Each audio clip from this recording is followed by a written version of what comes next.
Hello, everyone, and welcome back to the Thought Vessel Show.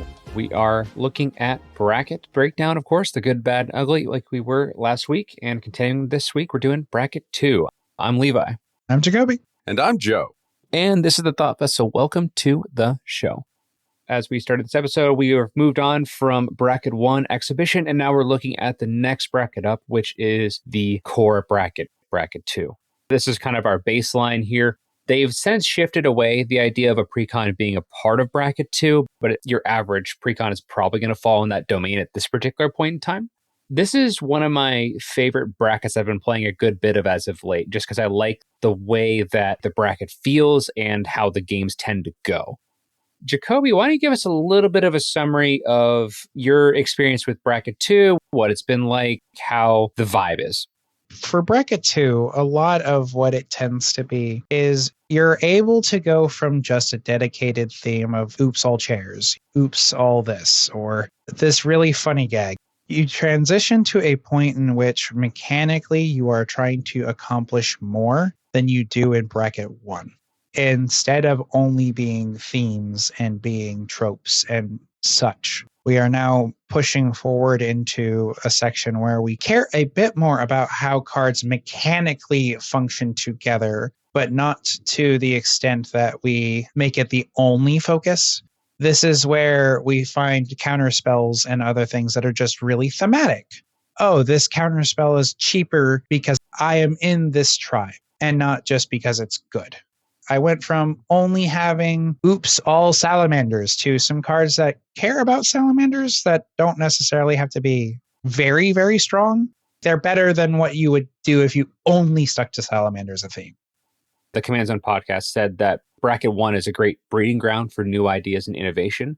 I would argue that it's more of a bracket 2 thing, because in bracket 2, you still have the freedom to kind of try some obscure ideas, build something from the ground up.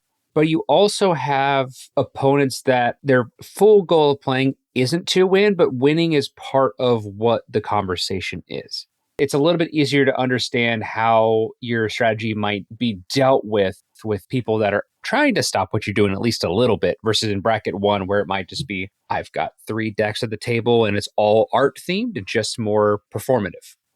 The way I like to take her example, I call it the difference between bubbles and bulbs. I would consider bracket 1 to be thought bubbles, things that can come in passing that you indulge, and then you have this whole maybe Wonderland fantasy that is a deck. Bulbs is light bulbs, where you start putting ideas into motion that need to function rather than just be Fantasyland. Definitely a good point. Before we go any further into the discussion, I'm going to go ahead and just kind of go over what the official definition of bracket 2 core is, just to make sure that we're all on the same page. Bracket 2 core, players should expect decks to be mechanically focused with some cards chosen to maximize creativity or entertainment. This might be adding in some counterspells where the art is favorable to your commander being represented or something, but you're still using removal, card draw, ramp. You're trying to win the game. Win conditions should be incremental, telegraphed on board, and disruptible. They're stoppable. You're going to see them coming. There's not a lot of games in bracket 2 that are winning out of nowhere.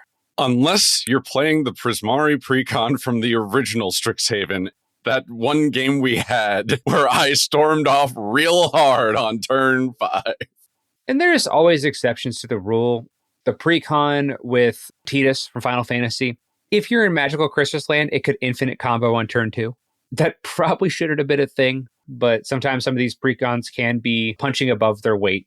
These precons, they get a little quirky at night. They are a quirked up deck. I'm going to read the rest of the definition now. For the most part, in bracket 2, it's going to feel more like a board game than it would be a card game. Things on the board matter a little bit more than what's in hand. Gameplay to be low pressure, proactive, and considerate, letting each deck showcase its plan. This is less about ignoring interaction, but just more of the games being slower and things are going to naturally evolve. Play at least 8 turns before anyone wins or loses. There's a couple restrictions. There's no game changers, no mass land denial, which is a very common theme across the first 3 brackets. No chaining extra turns. One thing to keep in mind is you can now cast an extra turn spell, which wasn't the case before. And then no 2-card combos, game enders, lockouts, or infinites are allowed in this bracket. I do appreciate that they updated the rules to include at least doing some extra turns in bracket 2, because that was in fact quite a limiting factor, especially given perch protection being one of those things that you could just foist upon someone in a precon. Now that we have the definition, of course, going over the good and the bad, the ugly, what are the good reasons why somebody would want to experiment and play in this space? With my experience, I did an entire Build Your Own Precon series last year, try to make sure that all of the commanders were only within main sets or secret lairs, and make $45 as a maximum budget. Doing that is one of the goods of Bracket 2. You can still have a good functional deck that you can go in and play your particular strategy or strategies without breaking the bank. As we even heard from Heartwood Storyteller last time, Bracket 1 can in fact get a lot more expensive because you're trying to focus more on artistic creation. This is typically the definition of what I think we as the community have always called kitchen counter table magic. The very standard, I invited my friend to come play this funny, wacky card game, and I just handed him this. Now we're going to go have some fun, and he's going to learn, and that's going to be what we do for a fun evening, the equivalent of pulling out Sorry. It can be a bit of a deck builder's paradise, where we talked about it earlier about bracket 2 is actually the breeding ground for new ideas. But even from a restrictive standpoint, you can play a lot of weird themes.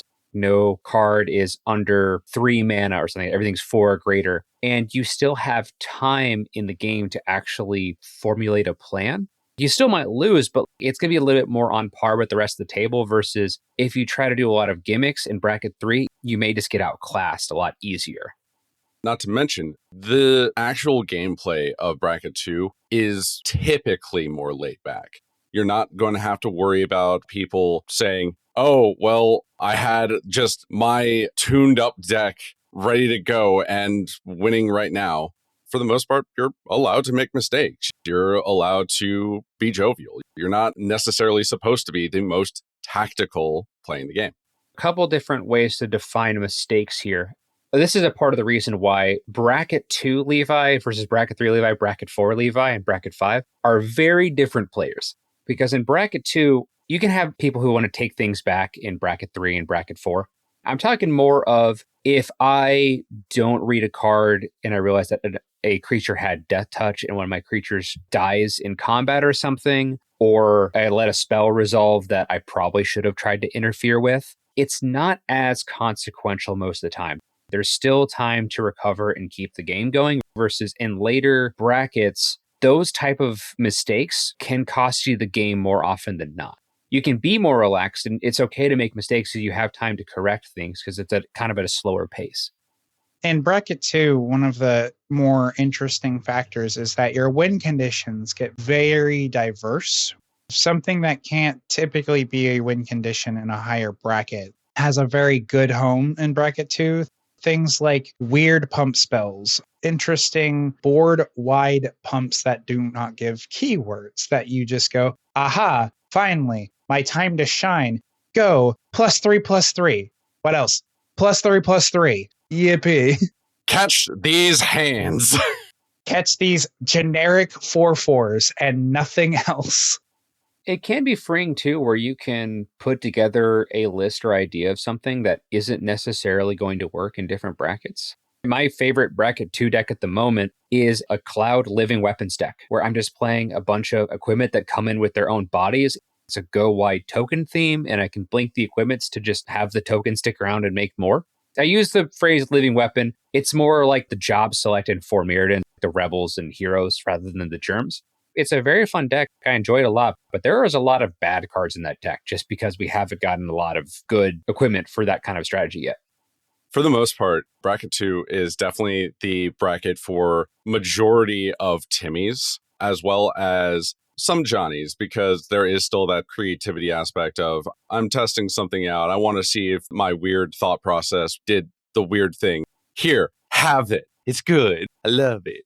Some Vorthos still hangs around here, even if it's not bracket 1, because, like you said, you can build the decks that still have some good Vorthos with what you're trying to do as far as the commander and stuff. And we'll talk about Vorthos a little bit later on in this podcast here. I do want to revisit that and get to the ugly side of this particular format, or even on the bad of things. One of my favorite bracket 2 decks that I have, I hit you with Stick Elk. Kamal Akroma. The gimmick is almost everything is a ramp spell, and all of the basic forests have the elk on them, the little guy in the background. You just pick him up and we'll boop you with them. Ah, yes. The lands have spoken to me. They said, catch this elk. They said, I lack hands, but catch this. Catch these branches. That's a lot of the good parts of bracket 2. The relaxed environment, whenever I'm playing in bracket 2, I'm usually a lot more relaxed at the table. If I make a mistake, it's not the end of the game where I'm like, I blew it, or I miscalculated, or whatever it might be. I typically enjoy that bracket, and I've been enjoying building in that space, but it's not a perfect bracket by any stretch of the imagination. There are some bad and ugly parts to it as well. One of the bad parts that we tend to see, there's something that I like to call the bracket 2 ceiling, where there are certain archetypes or commanders that you can't actually brew to get bad enough to get down to bracket 2. A good example of this would be Urza Lord High Artificer. Using ceiling, and then they can't get down. Interesting metaphor. I think I would have gone with a bracket Berlin Wall. Sure, we can call it the bracket 2 Berlin Wall. I would rather it be the Wall of Beijing. Mr. Rosewater, tear down this wall. You just get Urza on top of a forklift singing, I've been looking for freedom. Not born in the 80s at all. With that being said, there's certain commanders and archetypes. Well, a perfect example would be stacks. You can't build a stacks deck that's going to be relaxed enough to get down to bracket 2. It's just inherently you can't get down to that level, even though there are decks that are not going to be able to compete in the 3 or 4 space that fit that archetype. There's really nowhere for that deck to go, or there's no home for that, which can be frustrating for commander players. Or if you don't like playing bracket 3, bracket 4, admittedly, it's not as big of a problem as it was, but let's just say you're a really big SpongeBob fan and you want to put together a SpongeBob deck, but the skinned card was Joda the Unifier. That's going to have a really, really hard time making it into bracket 2, even if you're using vanilla legends, just because of how big and how multiplicitous it gets. I will say 1 point for stacks in the good category for bracket 2. It is in fact going to get the games past turn 8. Sure will. But that's the frustrating part, where there's a lot of archetypes that aren't going to fit in there. And then it's a lot easier to accidentally push yourself into a new bracket by just upgrading. The more you start adding things, and this can be just something where you build a weird strategy and then a new set comes out that has a similar theme and you just get a bunch of new cards for the deck. You just slowly make swaps here and there. At some point it's, oh, this is getting more streamlined. This is acting more like a bracket 3 than a bracket 2. You're kind of playing out of your initial range. Which is in the same strain as that Urza example, because there are some commanders that will come out with new sets and they're very interesting. You think, well, I can make a bracket 2 deck out of this. But then once you actually build the deck, even if it was budget, the commander just turns out to go farther than you originally first thought, because the abilities, while interesting, happen to become more streamlined and more about strength in the long run. That's an excellent point.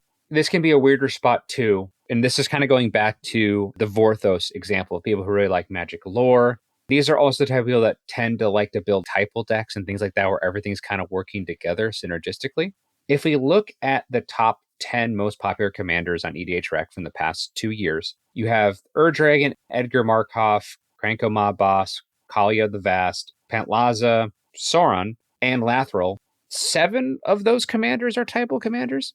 Yuriko at number 11 with ninjas too. 8 of the top 11. Because we wanted to go one step beyond. Fine. I'll be petty. I'll put Giada at 13.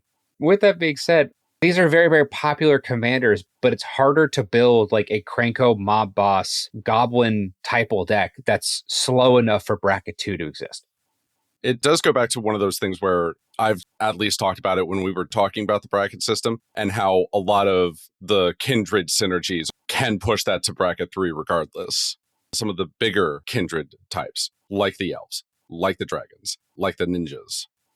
It can be hard as well, because if you have a new player in Commander that's just starting out and they're like, hey, I want to build a deck, they're probably keeping to like a decent budget because they don't have a lot of cards just in their collection. If they didn't know what the bracket system was, it's probably going to end up being a bracket 2 deck. As long as they get a little bit of advice on rampant card draw and it's like semi-cohesive. If that's the case, using some of these more popular commanders, it would not be uncommon for somebody that's new to the game, like, I like dragons, I'm going to build this Dragon deck. It's really hard for that to fit into bracket 2. It's a very, very healthy space for new players where we just haven't figured out how to deal with that level of typal synergy in that space. Something that it's dealing with there. Stick with turtles. It's much better. Oh boy. We'll kind of go into the ugly, which is in the same breath here. This bracket, among all others, gets the most accusations of people trying to punch down. They'll bring a bracket 3 deck into a bracket 2 space. There's this perception of bracket 2 that because we're playing slower and things are more gradual, that powerful cards can't happen. That is not the case with bracket 2. We're putting powerful cards in precons. We put Coma in precons recently. There are strong cards everywhere. There are threats everywhere that you need to address. If threats aren't addressed, it gets out of hand really, really fast. We get a lot more accusations. No, that's actually a bracket 3 deck, where it might just be a bracket 2 deck. They got off to a strong start and no one answered their creature and it just kept getting bigger. Kind of went from there. Which also happens because we sometimes can get to what a lot of CDH players really love to do. And I try to do Grim Proud because it's turn 1 Soul Ring, Arcane Signet. You're playing a bracket 3. My gamer, I just played a 6/6 and you just couldn't kill it. I'm sorry. Crunch, crunch, crunch. Anyways, when you look at the different power levels, it can make for some awkward experiences, especially if you have a newer player who maybe they're just playing a precon or their buddy helped them put together a deck. You're not playing bracket 2, you're playing bracket 3. That can be an awkward situation because most of the time, there are some exceptions, and there's one big exception that I'll talk about on the next podcast. These people are genuinely trying to match the level correctly by what the rules are. They're not trying to cheat or deceive you. They're just trying to build in a certain parameter space. Oh no, the rules lawyers are here. And it could be a matter of philosophy too, where if you have a deck that's on the bubble, some people might say, well, I'm going to try to push it to the next level as a challenge. Some people might say, well, it's not going to hang at the next level. I'm going to keep it where it is. You'll have two decks that are on the opposite ends of the spectrum, where one's at a low end 3 and one's at a high end 3. Because these are vast oceans of brackets containing hundreds of thousands, if not millions of decks apiece, there can be discrepancies in power in these brackets alone. As a callback to the episode where I had the test of removal, it's also just a very big issue with not understanding mechanically how the game functions at certain brackets versus somebody who's very actively researched it.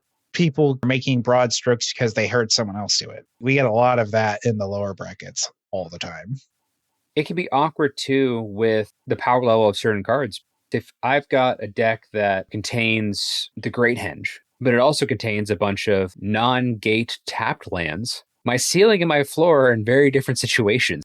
Depending on what I draw in that game, it's going to be a vastly different experience. I'm so glad that you notified it was non-gate tap lands, because those things are much better than people give them credit for. I'm not talking any kind of synergy, just I needed a land to tap for black and white, and I used this one that came in a precon. It comes in tap, period. And I'm not going to fault a new player that maybe they bought a collector booster and they pulled a Great Hand. I'm not going to tell them like, hey, don't put that in your deck. But depending on if you draw it or not, that's going to be a very, very different game for both you and the players around you. Being that we're at this more laid back environment, it's really hard to tell where to put that person. Because if they go up to bracket 3 with all the tapped lands without any synergy or reason to do so, it's probably not going to go well for them. So are you just telling this person to go get stomped because they have one $60 rare in their deck? Or do they need to try to figure out a way and optimize?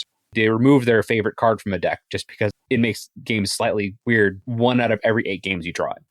This does go back to why the bracket system was implemented in the first place. This is so that people talk about the games that they're about to have, or even talk about the games they've had afterward. Did this seem like it was on the right page?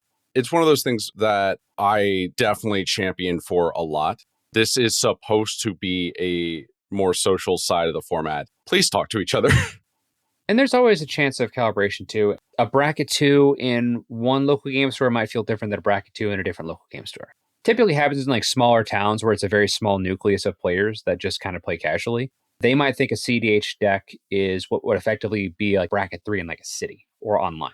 Telling them it's a bracket 2, they might have borderline bracket 1 pile of nonsense. And then they're playing it at bracket 2 and they're going to get beat because of it. The threshold for power is very, very different things. How you phrased that also reminded me of a Childish Gambino lyric. On New York 9, everywhere else 6. On New York 3, everywhere else 5. That's what killed me. I had to get it out.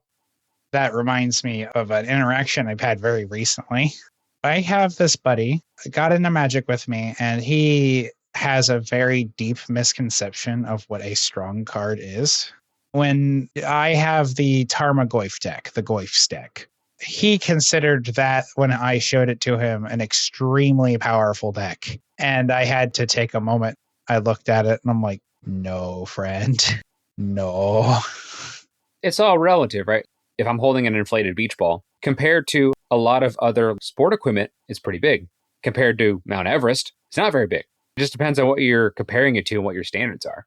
It can definitely make it a bit more awkward of a conversation at this level.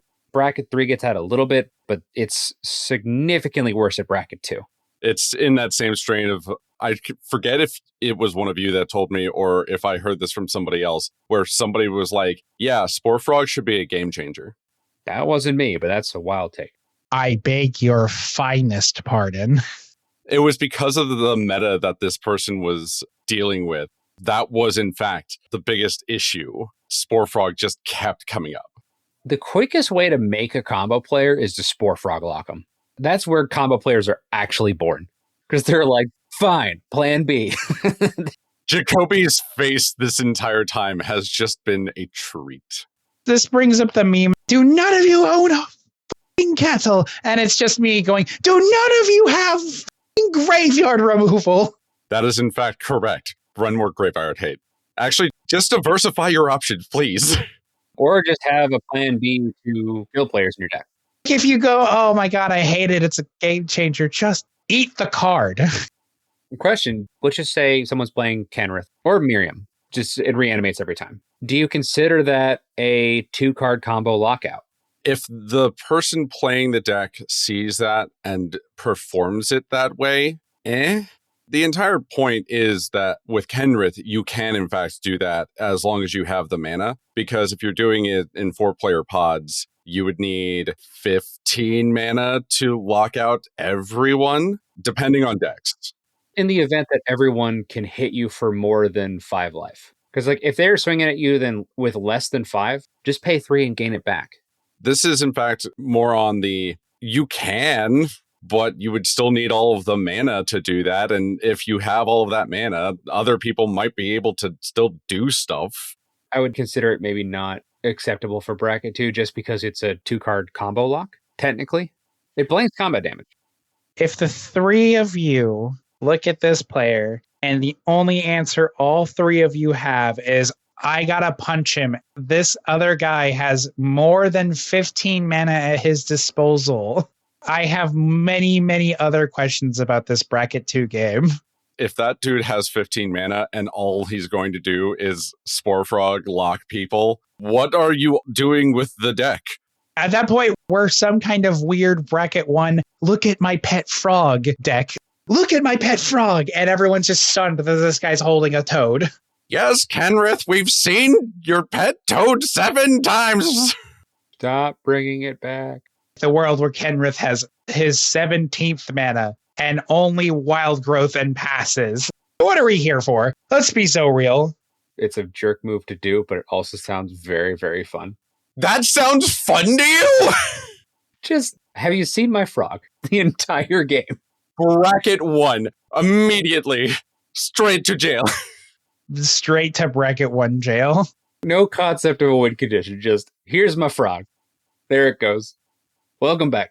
You're the little guy who's going to run the stupid elf that brings back things from exile for the one instance of graveyard hate you're going to get when people will go, I'm done. No more frog. You play the guy, ETB. I like to grab my frog back. Look at my frog. That's you right now. Yeah, this is Froggenand the first, then Froggenand the second, Froggenand the third. It's similar to the Flump saga.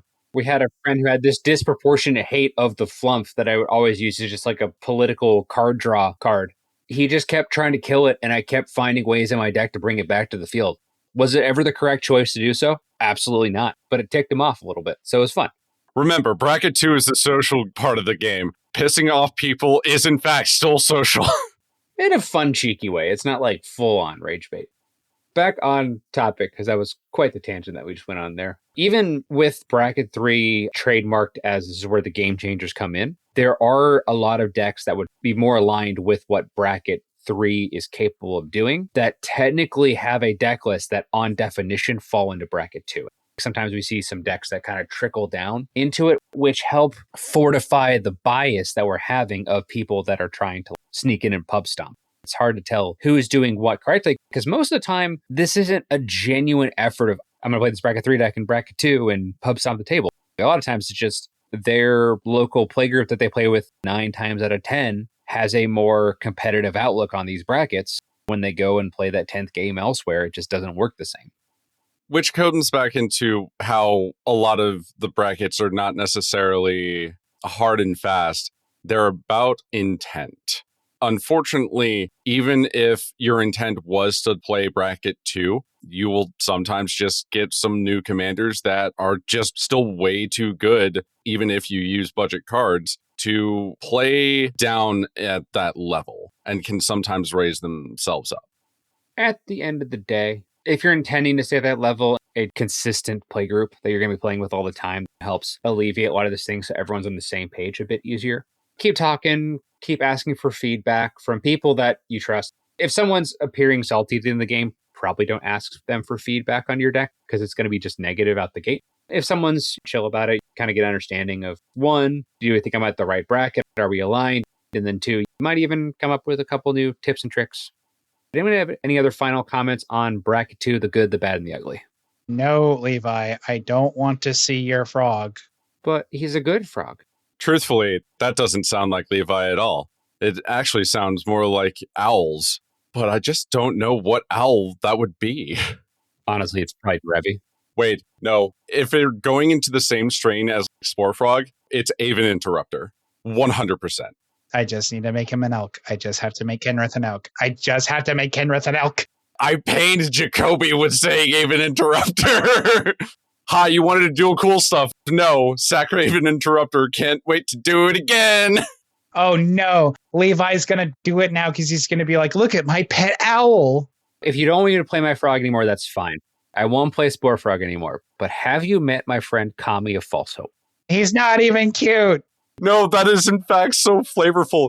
Oh, hey, did you think you have hope? Nope.